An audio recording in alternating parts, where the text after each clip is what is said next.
રાજકોટના લોધિકામાં 3 કારખાનામાંથી નકલી જંતુનાશક દવાનો પર્દાફાશ, 25 લાખના મુદ્દામાલ સાથે 4 આરોપીઓની ધરપકડ.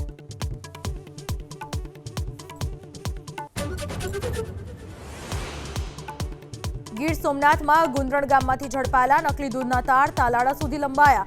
નરસિંહ ટેકરીમાં સંજય કિરાણા સ્ટોરમાંથી 95,500 રૂપિયાનો શંકાસ્પદ મુદ્દામાલ જપ્ત.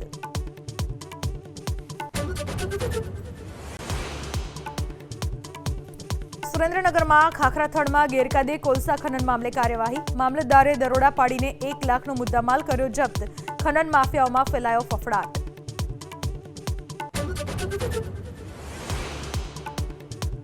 વડોદરાના તબીબને અમદાવાદની યુવતીએ ફસાવ્યા હની ટ્રેપમાં. 6 લાખની ઠગાઈ મુદ્દે પોલીસે શરૂ કરી તપાસ.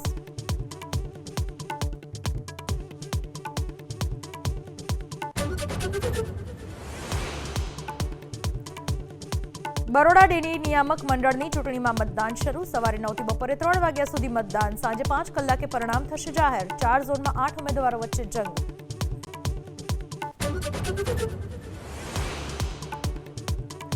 ગાંધીનગરમાં મંત્રી અને ધારાસભ્યોએ એસટી બસમાં કરી મુસાફરી. રાજ્યના લોકો માટે જાહેર પરિવહન સેવાને વધુ સુદૃઢ કરવાનું લક્ષ્ય.